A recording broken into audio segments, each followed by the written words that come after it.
사랑하는 하나님, 오늘 귀한 주일 귀한 자리에 또 하나님 음성 듣기 원하는 마음으로 모인 분들 함께합니다. 성령 하나님 말씀하여 주옵시고 진리를 가르쳐 주시고 우리 이 자리에 함께하신 모든 분들에게 필요한 말씀 허락하여 주시고 부족한 종을 붙들어 주시고 감춰 주셔서 주의 영광의 말씀이 드러나기만 하게 하여 주시고 우리의 삶의 지침이 되고 인도함을 받는 그런 시간 되게 도와주옵소서. 의지하고 환영합니다. 성령님 인도하여 주옵소서. 예수님 이름으로 기도합니다. 네. 안녕하세요. 저는 에티오피아에 살고 있는 김태훈이라고 합니다. 보신 영상 이미 보신 분도 계시겠지만 2017년 선교 헌금 작정 영상이었습니다. 6년 전 이 자리에서 저희 영상이 나왔고 저희 가족 영상 덕분에 큰 축복, 많은 분들의 기도 누리게 되었던 것 같습니다. 오늘 또 이렇게 또 선교를 위한 마음을 모으는 자리에 함께 또 말씀 나누는 축복이 있어서 감사드립니다. 저는 오늘 말씀을 로마서 1장 16, 17절 복음의 능력을 드러내는 말씀을 여러분과 나누고자 합니다. 로마서의 주제 말씀이라고 많은 사람들이 얘기하죠. 내가 이 복음을 부끄러워하지 아니하노니 이 복음은 모든 믿는 자에게 구원을 주신 하나님의 능력이 되는 것이다. 복음에는 하나님의 의가 나타나서 믿음으로 믿음에 이르게 한다. 이 복음의 능력이 드러나 있는 이 구절이죠. 이 말씀을 통해서 저와 여러분이 하나님의 복음의 능력을 다시 한번 새롭게 깨닫게 되기를 원합니다. 다음을 주십시오. 복음은 로마서 1장에 보면 바울이 예수 그리스도에 관한 것이라고 얘기하고 있습니다. 아주 쉽게 말하면 복음은 바로 예수 그리스도이십니다. 우리에게 오신 하나님의 가장 큰 선물이자 가장 기쁜 소식이자 우리의 희망, 우리의 노래, 우리의 삶의 전부가 되시는 분, 그분이 예수 그리스도시죠. 그런데 바울은 또 에베소 교회에 쓴 편지에 보면 교회는 그리스도의 몸이라고 얘기하고 있습니다.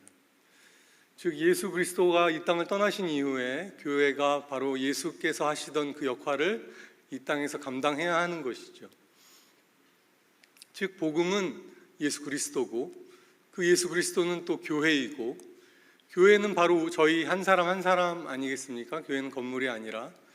그렇다면 우리가 바로 복음인 것이죠. 내가 바로 복음인 것이고 내가 예수가 살았던, 예수님께서 사셨던 그 삶을 이 땅에서 살아야 하는 것이고 결국 우리가 이 온누리 교회가 하나님의 능력이 되는 것이고 하나님의 의를 드러내야 되는 것인 셈인 것이죠. 맞습니까? 예, 간단한 이야기가 아닐 수도 있지만 God bless you라는 엄청난 축복송을 부르시는 여러분들을 보니까 문제 없으실 것이다 라는 생각이 듭니다. 저는 노래 따라 부르기도 힘든데 이 가사를 다 소화하시면서 또 주변 축복까지 나누시는 우리 온누리교회 성도분들을 보면서 역시 온누리교회, 그죠? God bless you, 축복합니다 여러분. 새로운 노래이신 것 같은데 저희 모두가 더 잘 축복하는데 귀하게 그 노래로 나아갈 수 있기를 바랍니다. 다음 슬라이드를 주시면, 그래서 이 복음을 부끄러워하지 않은 바울의 고백을 통해서 세 가지 정도를 살펴보고자 합니다. 복음의 본질은 결국 하나님의 능력이 되는 것이라는 것, 그 의미에 대해서 다시 한번 생각해 보려 하고요. 두 번째는 복음의 중심 내용은 그럼 무엇인가? 복음에 왜 능력이 있는가? 그것은 하나님의 의가 나타나기 때문이다. 이 의가 없는 세상에 내가 너를 욕할 수 없고 너가 나를 욕할 수 없는 이유는 같은 죄를 범하고 있는 너와 내가 서로를 어떻게 욕할 수 있는가? 남을 판단하는 내가 같은 죄를 범하는 것이 아니냐? 너희 중에 죄 없는 자가 돌로 먼저 치라라고 예수님이 말씀하시잖아요. 우리가 서로를 정죄하고 판단할 수 없는 같은 죄를 짓는 사람들인데 오직 복음에는 그렇지만 하나님의 의가 드러나는 능력이 있다는 것이죠. 그 의미에 대해서도 다시 한 번 더 얘기를 드리고자 합니다. 그래서 결국은 이 복음은 하나님의 의가 나타난 하나님의 능력인데, 그 복음을 먼저 받은 우리가 하나님의 복음의 용사들이 되는 것이죠. 바로 그 예수의 삶을 우리가 사는 것이죠. 예수로 가득 찬 세상을 만드는 것이죠. 이 복음으로 가득 찬 세상을 만드는 우리 모두의 비전에 대해서 마지막으로 나누고자 합니다. 다음을 주십시오. 복음은 하나님의 능력이다. 다음 주십시오. 마태복음 13장에 보면 하나님의 나라, 천국 복음에 대해서 예수님이 여러 가지 비유를 통해서 우리에게 가르치신 장면이 나옵니다. 13장 31절에서 33절의 말씀을 저와 여러분이 함께 읽었으면 좋겠습니다. 같이 읽으시죠. 시작. 예수께서 또 다른 비유를 들어 말씀하셨습니다. 하늘나라는 사람이 자기 밭에 가져다가 심어놓은 겨자씨와 같다. 겨자씨는 모든 씨앗들 가운데 가장 적은 씨앗이지만 나무가 된다. 그래서 공중에 나는 새들이 와서 그 가지에 깃들게 된다. 예수께서 또 다른 비유를 들어 말씀하셨습니다. 하늘나라는 여인이 가져다가 밀가루 같다. 저기 3이라고 쓰여진 거는 아마 그 색인 같은 거가 삭제를 했는데 저게 추가가 돼 있네요. 밀가루 4톤에 섞은 거라는 거죠. 그래서 옛날 성경으로 보면 서말, 밀가루 서말에 누룩을 넣은 것과 같다. 예수님이 천국을 비유하신 것들을 보면 너무나 그 단순하면서도 심오한 진리를 예수님 너무 잘 가르쳐 주시는 것 같아요. 예수님이 말씀하신 것을 보면 공통점은 매우 작고 미미하게 시작하는 것처럼 보인다는 것입니다. 별거 아닌 것 같은 것을 집어넣는 것이죠. 겨자씨는 세상에서 거의 제일 작은 씨앗이라고 말할 정도로 참 보잘것없는 씨앗을 땅에 심는 것이라고 하나님 나라에 대한 얘기를 합니다. 저희 가족도 11년 전에 10년 전이죠. 10년 전에 에티오피아에 아무도 알아주지 않는 모양으로 들어갔습니다. 제가 에티오피아를 입국했을 때 저를 맞아주었던 사람은 영어 한마디도 하지 못하는 렌트카 기사가 저를 맞아주었습니다. 렌트카 기사와 소통하느라 얼마나 힘들었는지 모릅니다. 에티오피아 사람들은 대답을 할 때 이렇게 대답을 하거든요. 전 처음에 이 사람이 뭘 잘못 먹었나, 뭐가 얹혔나. 근데 알고 보니까 다들 이러는 거예요. 으씨, 이게 얘란 대답입니다. 화난 게 아닙니다. 으씨 하면. 어쨌든 그렇게 이제 에티오피아에 들어갔습니다. 저가 먼저 이제 집을 구해 보기 위해서 먼저 들어갔고요. 저의 아내는 아까 화면에서 보셨지만 저희 세 아들을 데리고 저보다 며칠 후에 입국을 했는데, 그때 저희 아들이 8살, 7살, 3살. 비행기에서 저희 아내가 화장실 한 번도 못 갔을 뿐만 아니라 공항에서 이제 내려서 짐을 찾아야 되는데 아들 셋이 각자 세 방향으로 뛰기 시작하더랍니다. 한 명을 잡아오면 또 두 명이 사라지고, 두 명을 잡아오면 또 한 명이 사라지고. 그래서 저희 아내가 운동화 신발끈을 풀어서 카트에다가 한 명씩 메웠다고 하죠. 사람들은 저희 아내가 신기해서 사진을 찍고, 저 중국 사람처럼 보이는 여자가 애들을 묶고 있다. 그래가지고 애들은 질질 끌려서 짐 한 10개 넘는 짐을 끌고 공항에 못 들어가거든요. 에티오피아는 그 공항 밖 주차장까지 나와야 합니다. 그때만 해도 그걸 몰랐어가지고 아내가 정말 어떻게 꾸역꾸역 짐을 끌고 나왔던 때가 생각이 납니다. 저희도 참 철없이 그 나라에 처음 갔었습니다. 그 이티오피아 저희가 갔던 게 2013년. 그렇게 미약하고 보잘것없고 연약한 모습으로 에티오피아에 들어갔습니다. 근데 지금은 저희가 저희 집에 묵는 사람들도 많고 오는 손님들도 많고 매주 모임도 있고 기도도 하고, 어제도 저희 아내가 저한테 전화 와가지고 금요일 저녁마다 철야기도 비슷하게 기도회를 하거든요. 어제 뭐 방언을 2사람이 받고, 한 사람은 그 안에 아기 귀신이 들어 있었는데 귀신 내쫓고 뭐 이런 일이 있었다고 하더라고요. 하나님의 놀라운 축복의 공간이 저희 집에 마련되어 있습니다. 사람들이 깃들고 쉬어가는 그런 축복의 공간이 된 거죠. 다음 슬라이드 주십시오. 왜 그런 일이 일어납니까? 하나님의 복음은 생명이 그 안에 담겨 있기 때문에 그렇습니다. 아무리 작은 겨자씨 같은 것이라도 그 안에 생명이 있기 때문에 생명은 가만히 있지 않습니다. 생명의 특징은 끊임없이 변화를 하고 끊임없이 새로운 일을 만들어내게 된다는 것입니다. 여러분, 아무리 예쁜 꽃꽂이한 나무라 하더라도 그것은 변화하지 않습니다. 왜냐하면 생명으로부터 끊어져 있기 때문에 며칠이 지나지 못해 시들게 마련입니다. 그러나 보잘것없는 풀처럼 보이지만 보도블록을 깨고 나오고 생명은 끝까지 살아남아 자라고 성장하게 되어 있습니다. 주변에 영향을 미치게 되어 있고 거룩한 충격을 주게 되어 있습니다. 여러분은 어떠한 삶을 살고 계십니까? 여러분의 당장의 사이즈와 크기가 중요하지 않습니다. 여러분 생명 안에 들어 계십니까? 예수 그리스도와 살아있는 관계 속에 살고 계십니까?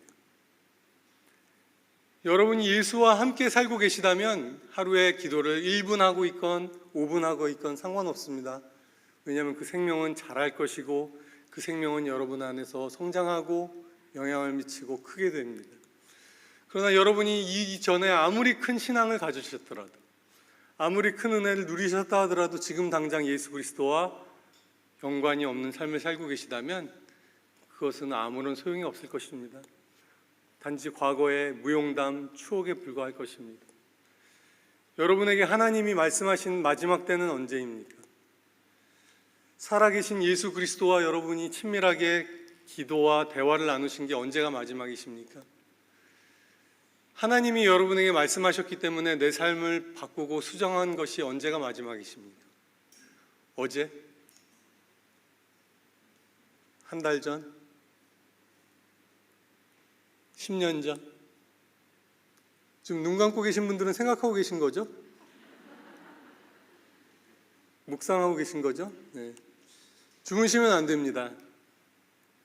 제가 설교해서라기보다도 이럴 때 하나님의 음성을 여러분 들으셔야 합니다. 주님이 여러분에게 말씀하고 계십니다. 나와 같이 교제하자. 여러분, 시작이 지금 상황이 미약해도 상관없습니다. 위대한 결말로 갈 수 있습니다. 예수님은 말구유에 태어나셨습니다. 저희도 보잘것없는 모양으로 에티오피아에 들어갔습니다. 그러나 그리스도의 생명이 그 안에 있다면 큰 나무를 이루게 될 것입니다. 그 가운데 축복과 안식이 주어지게 될 것입니다. 성장하는 사람의 표징은 무엇입니까? 성장하고 성숙한 사람들의 표징은 소통을 하고 배품을 하고 섬김을 할 수 있다는 것입니다. 흘러 넘쳐 나누게 된다는 것입니다. 넉넉하여서 여러분이 다른 사람을 섬길 수 있게 되는 것입니다. 예수님을 보십시오. 예수님께서 말씀하셨습니다. 나는 마음이 온유하고 겸손하다. 나에게 와서 내게 배워라. 수고하고 무거운 짐진 자들아 다 내게로 오너라. 내가 너희를 쉬게 하겠다. 제가 아까 말씀드렸죠. 복음은 예수 그리스도고 그것은 바로 교회이고 우리랑 똑같습니다. 결국 우리에게도 수고하고 무거운 짐진 자들이 와서 쉴 만한 공간과 사람이 되어야 하는 것이죠. 맞습니까? 온누리 교회가 그런 교회가 되어야 하는 것이죠. 정말 세상에서 지치고 수고하고 어깨 처진 분들이 여기 오셔서 마음에 쉼을 얻고 안식을 누려야 하는 곳 아니겠습니까? 아멘? 생명이 바로 그러한 것입니다. 우리의 삶 또한 그렇게 생명의 역사로 가득 찬 삶을 사실 수 있게 되기를 축원드립니다. 제가 에티오피아에서 한번 설교하러 간 적이 있는데 제가 질문을 했어요. 현지인 분들에게 뭐라고 질문했냐면 예수님이 우리에게 풍성한 삶을 주기 위해 오셨다고 그러잖아요. 요한복음 10장에 보면 내가 온 것은 양으로 생명을 얻게 하고 더 풍성히 얻게 하려는 것이다. 풍성한 삶이라는 것이 뭐라고 생각하느냐는 질문을 던졌어요. 풍성한 삶? 여러분 뭐라고 대답하시겠습니까? 풍성한 삶. 한 형제가 손을 들었어요. 에티오피아 형제가 대답하기를 내 것을 다른 사람을 위해 나눠줄 수 있는 삶이 풍성한 삶이라고. 제가 너무 지혜롭게 대답을 잘했다고 그랬어요. 우리 집에 곳간에 차고 넘치고 흘러 넘치고 그게 뭐가 중요하겠습니까? 내 것을 누군가를 위해 기쁘고 감사하고 아낌없이 나눌 수 있는 그 사람이 정말 풍요로운 사람이겠죠. 아멘 하신 거죠? 속으로? 제가 귀가 좀 어두워가지고. 아멘? 저희가 나 한 사람 먹고 잘 살기 위해 살아간다면 얼마나 참 슬픈 일이겠습니까? 누군가를 위해 내 삶이 조그만한 도움과 쉼터가 될 수 있다면 그만큼 기쁘고 감사한 일이 어디 있겠습니까? 아멘? 다음으로 갈까요?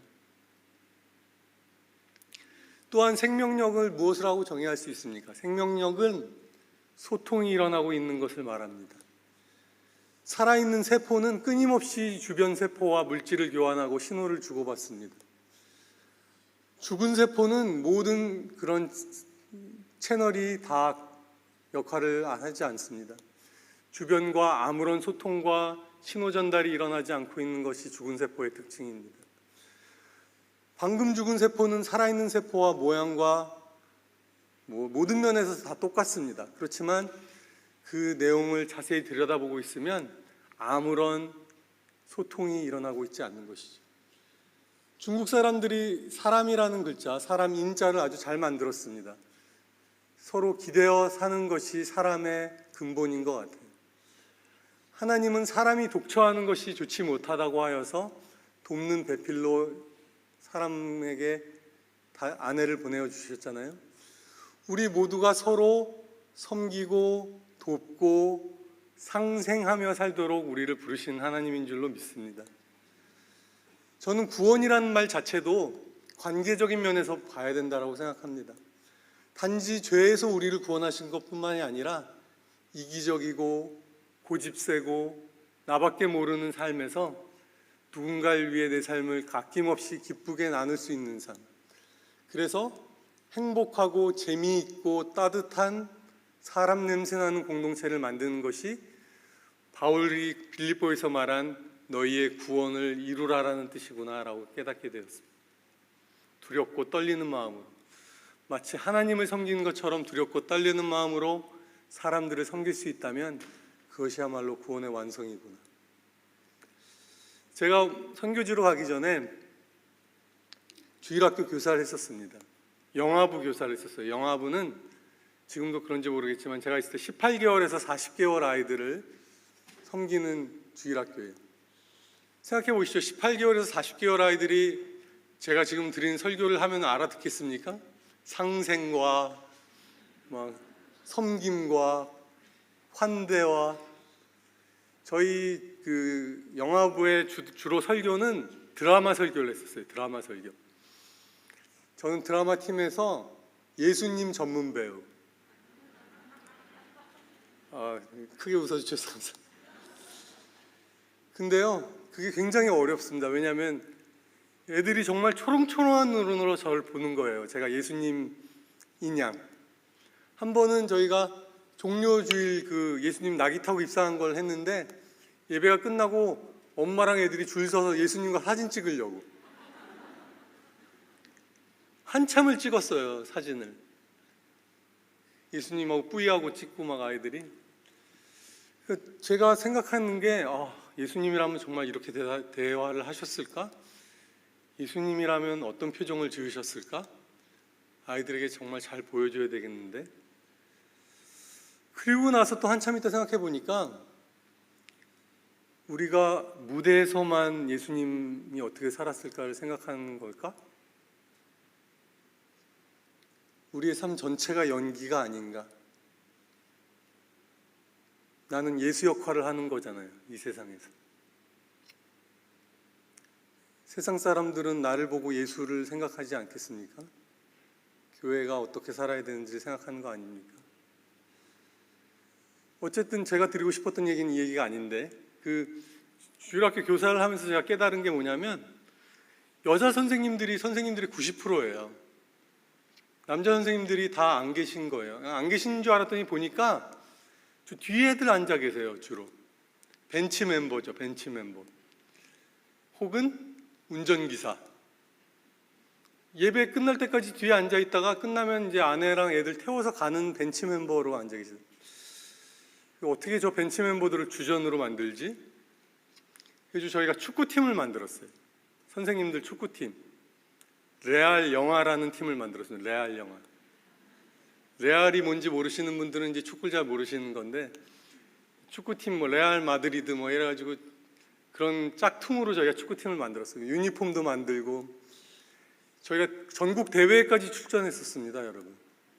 우승팀에게는 리버풀, 영국 리버풀에 가는 티켓을 준다고 그래가지고 저희가 리버풀에 가서 뭐 하지 막 계획 세우고 밤새 막 카톡, 우리 리버풀 가게 되면 어떡하니 막 이러면, 전국 대회 예선 1차전에서 저희가 뜻밖의 복병을 만나서 1차전에서 1대0으로 지고 탈락하고 말았습니다만, 저희 정말 거의 막판까지 대등한 경기를 했습니다. 제가 이 주의 강단에서 거짓을 말하겠습니다. 어쨌든 저희 막 이렇게 겨울에, 추운 겨울에 눈이 오더라도 막 집에서 온풍기 가져와서 눈을 녹이면서 축구하고, 매 주일 축구하고 나면 저희 집에 30명의 엄마, 아빠, 뭐 선생님들 다 모여서 저희 집에서 같이 떡볶이 먹고 간식 먹고, 나중에 저희 모든 벤치 멤버들이 주전이 됐다는 거.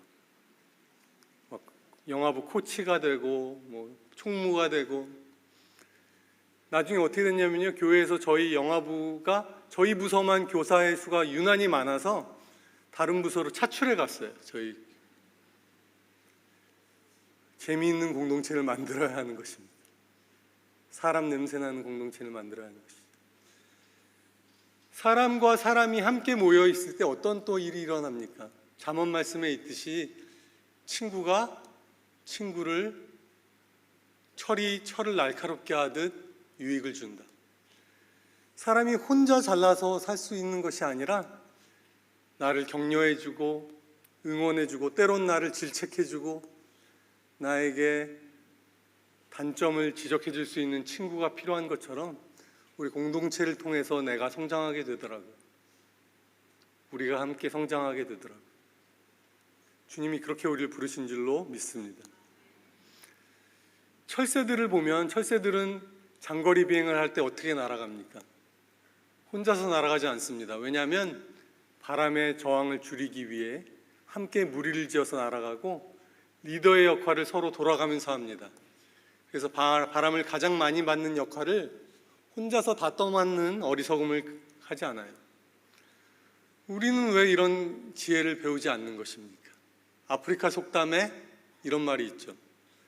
빨리 가려면 혼자 가고, 빨리 가려면 혼자 가고, 멀리 가려면 함께 가라.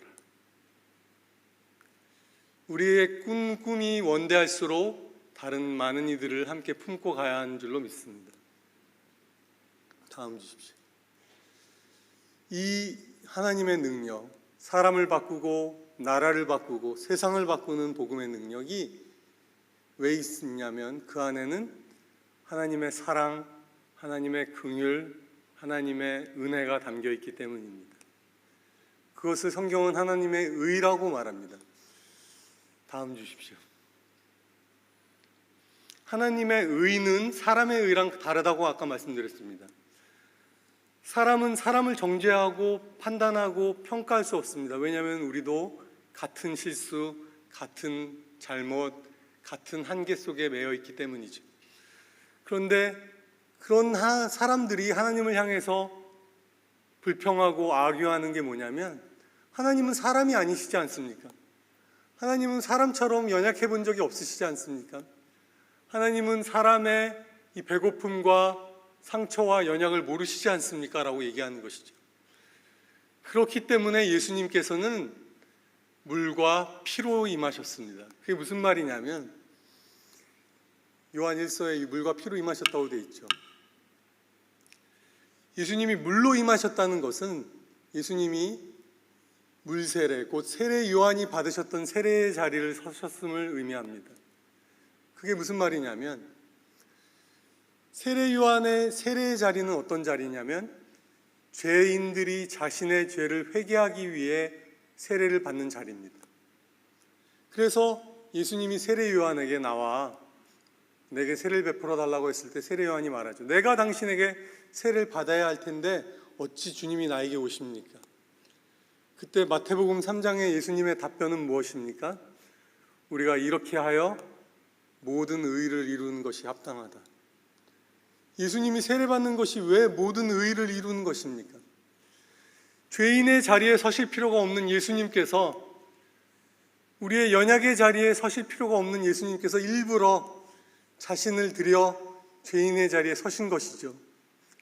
죄인의 자리에 대신 서셔서 죄인이 받아야 하는 그 물세례를 받으신 것이죠. 그것이 예수님의 사역의 시작이자 끝입니다. 받으실 필요가 없는 형벌을 예수님이 대신 받으신 것이죠. 십자가에서 우리를 위해 채찍에 맞으시고 우리를 위해 피 흘려 돌아가신 것이죠. 그것이 예수님의 사역의 시작과 끝입니다. 물과 피로 임하신 주님이신 것이죠. 그리고 그것을 우리에게 증언해 주신 것이 예수님의 숨결, 예수님의 호흡인 성령님인 것이고, 그렇기 때문에 하나님의 의는, 다음 슬라이드 주십시오. 물과 피로 오신 이 예수님 때문에 은혜와 진리가 충만한 것입니다. 은혜와 진리가 충만한다는 말은 쉬운 말이 아닙니다. 왜냐하면 진리가 충만한 곳에는 은혜가 없기 마련이고, 은혜가 충만한 곳에는 보통 진리가 부족할 수밖에 없습니다. 왜냐하면 은혜라는 것은 자격 없는 사람들에게 주어지는, 그 자격이 없는 은혜도 불구하고 주어지는 값 없이 주는 선물이기 때문에 그렇죠. 그런데 어떻게 은혜와 진리가 충만할 수 있습니까? 용서와 진노가 함께 일어날 수 있습니까? 긍휼과 심판이 함께 일어날 수 있습니까? 하나님의 그 진노와 심판을 하나님의 아들이신 예수 그리스도께서 자신의 몸으로 받으셔서 그 일을 이루어내신 것이죠. 그래서 진리와 긍휼이 입을 맞추게 된 것이죠. 하늘의 영광과 하늘의 축복과 하늘의 심판이 함께 성취된 것이죠. 그것이 하나님의 의입니다. 그 하나님의 의, 그것이 십자가의 복음 예수 그리스도로 담겨진 것입니다. 여러분, 우리도 예수님처럼 우리의 삶을 들여서 누군가를 위한 은혜의 공동체를 만들어야 합니다. 그것을 누리는 사람은 값없이 은혜로 누리지만, 누군가가 수고하고 대가를 지불하고 자리를 마련해야 하는 것이죠. 식탁 공동체, 여가 공동체, 웃음과 눈물이 공유되는 공동체를 누군가가 땀과 피값을 들여서 만들어야만 되는 것입니다. 흔히들 말하기를 세상에 공짜는 없습니다. 세상에 공짜가 어떻게 만들어집니까? 누군가의 헌신과 순종과 피땀을 드리는 공로로 만들어진 것입니다. 그것이 우리가 누리는 복음의 비밀인 것이죠. 여러분의 삶을 들여서 그런 공동체를 만드시지 않겠습니까? 그런 공간을 만드시지 않겠습니까? 그럴 때 사람들은 하나님의 은혜를 깨닫게 될 것입니다. 아멘. 이 죄인에게 값없이 주신 하나님의 은혜를 여러분의 고난과 수고를 통해서 만들어가는 것입니다. 오지랖이란 말이 있습니다. 오지랖 아시죠? 다 아시지만 모르는 척하고 계신 줄로 알겠습니다.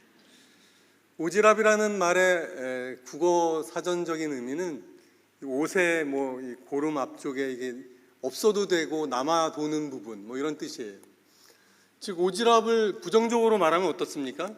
굳이 하지 않아도 되는 참견과 도움을 주려고 하는 것들, 이런 게 오지랖이라는 말의 부정적인 의미죠. 긍정적인 의미로 생각해 보면 어떻습니까? 아주 친절하고 과도하게 베풀어지는, 아주 그냥 넘치도록 베푸는 친절과 호의와 사랑과 포용이라고 할 수 있겠죠. 맞습니까? 제가 살고 있는 아디스아바바, 에티오피아 수도 아디스아바바에 3대 오지랖이 있는데요. 거의 1위를 다투고 있는 오지랖이 있습니다.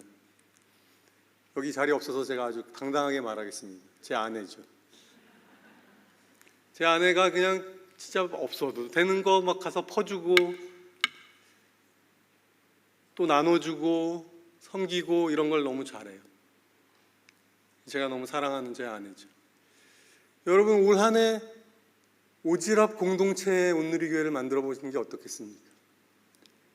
정말 굳이 하지 않아도 되지만 사랑과 관심과 베품을 실천하는 오지랖 공동체.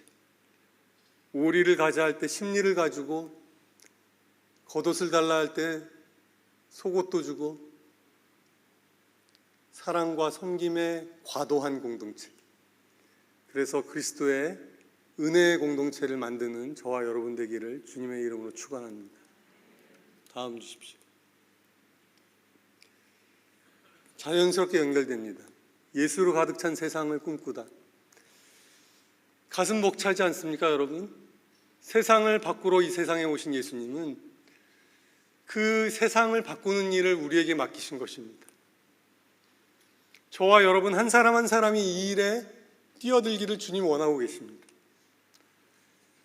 다니엘이 본 환상이 기억나십니까? 다니엘이 본 게 아니죠. 느부갓네살 왕이 꿨는데 다니엘이 해석해 준 그 꿈에 보면 세상에 신들의 나라들이 있습니다. 청동과 금과 은으로 된 그런 세상 나라들이 있는데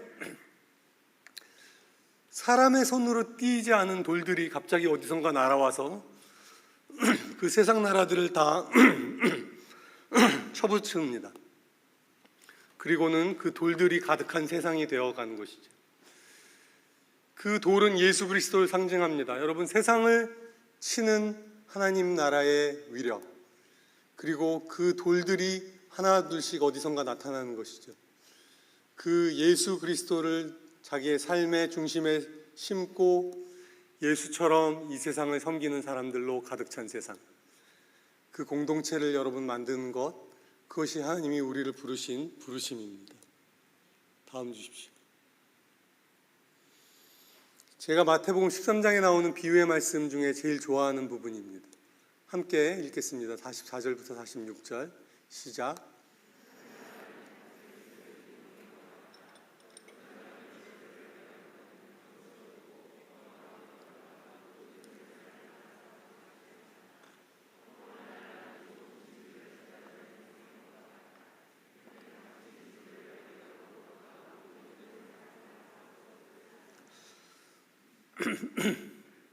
하나님의 나라, 천국 복음, 예수 그리스도에 대해서 밭에 감추인 보물이라고 얘기하고 있습니다.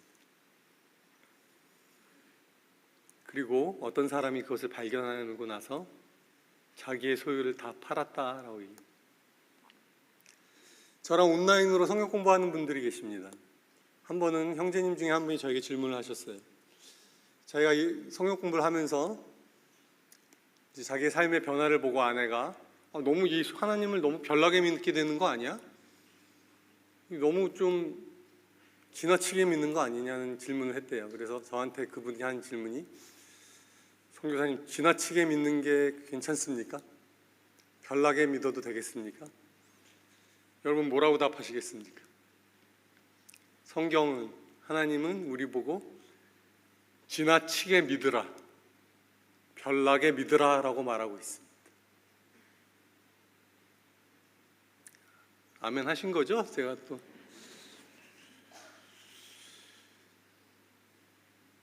한 여자가, 과부가 자기의 미래의 지참금일 것 같은 전체인 옥합을 깨뜨려서 예수님의 발에 부었습니다.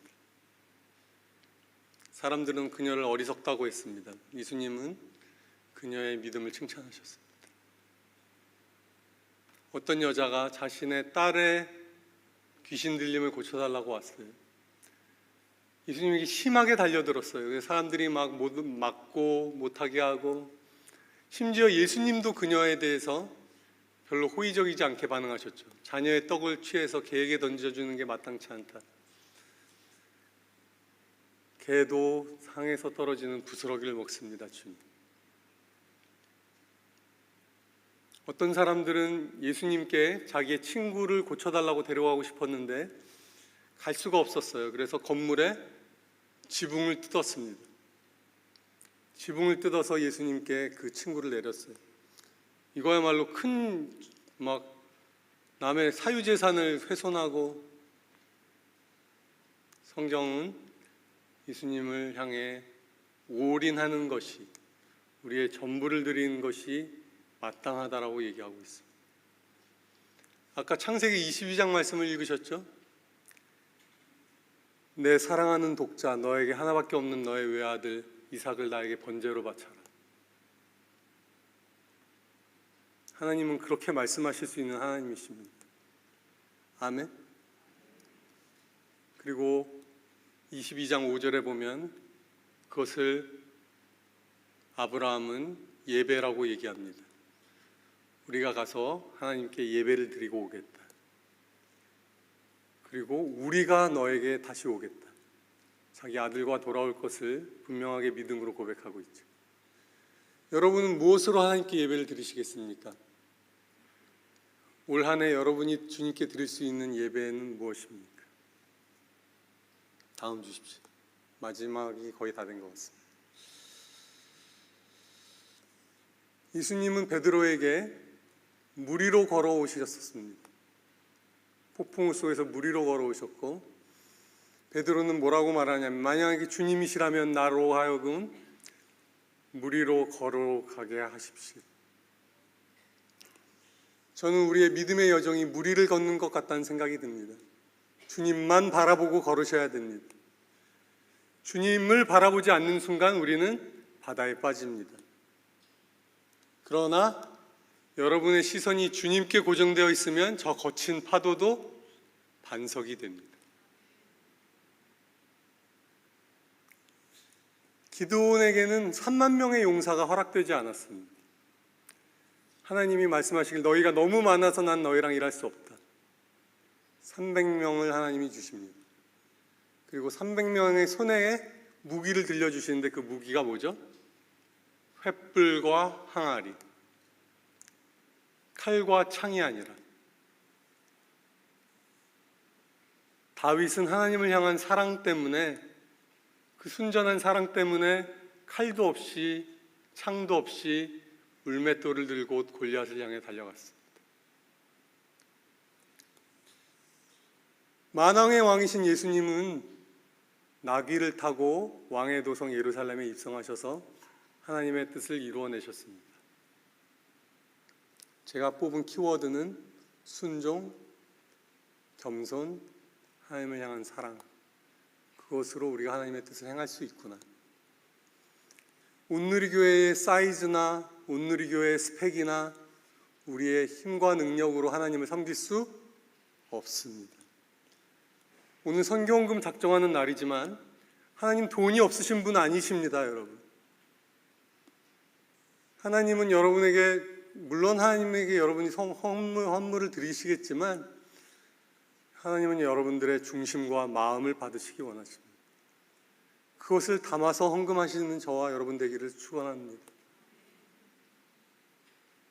마지막 슬라이드, 고린도후서 9장 8절 말씀을 읽고 같이 기도하겠습니다. 함께 읽겠습니다. 시작. 하나님은 여러분에게 모든 은혜를 넘치게 하실 수 있는 분이십니다. 이는 여러분으로 하여금 모든 일에 항상 넉넉해서 모든 선한 일을 넘치도록 하게 하려신 것입니다. 하나님은 여러분에게 모든 은혜를 넘치게 하실 수 있는 분이십니다. 모든 것이 가능합니다. 단지 우리가 하나님의 앞에 바른 태도와 자세와 모습으로 서 있기를 바라실 뿐입니다. 처음으로 돌아가겠습니다. 여러분, 하나님과 소통하고 계십니까? 연결되어 계십니까? 대화하고 계십니까? 그렇다면 안심하십시오. 주님 안에서 여러분은 변화될 것입니다. 성장할 것입니다. 그렇지만 예전에 그러셨다 하더라도 당장 그런 것이 일어나고 계시지 않은 분이시라면 이 시간 주님께 마음 문을 여시고 나의 마음에 들어와 달라고 기도하실 수 있기를 바랍니다. 주님과 먹고 마시고 사귀는 저와 여러분 되기를 축원드립니다. 같이 기도하겠습니다. 한번 같이 통성으로 기도합니다. 하나님이 온누리 교회를 선교에 부르셨다고 했습니다. 이게 웬 축복입니까? 이게 웬 특권입니까? 주님, 그렇습니다. 모든 은혜를 넘치게 하실 수 있는 분이 당신이십니다. 만왕의 왕이십니다. 만주의 주가 되십니다. 주님, 우리를 받아주옵소서. 나를 받아주옵소서. 내가 주님과 소통하기 원하고 교제하기 원합니다. 내게 말씀하옵소서. 주님, 내가 듣겠습니다. 한번 같이 통성으로 주 앞에 나아가십시다. 같이 기도하겠습니다. 예수님, 생명의 근원이십니다. 생명의 능력이십니다. 하나님의 능력이십니다. 내 안에 말씀하옵소서. 오늘도 주께로 나아갑니다. 주님만이 나의 구원이십니다. 나의 노래이십니다. 나의 전부가 되십니다. 나의 생명이 되십니다. 온 세상을 통해 영광 받아 주옵소서. 주님 홀로 통치하여 주옵소서. 올 한 해 오지랖 공동체가 되게 하여 주옵소서. 온누리 교회를 통하여 영광을 받아 주옵소서. 예수님의 이름으로 기도합니다.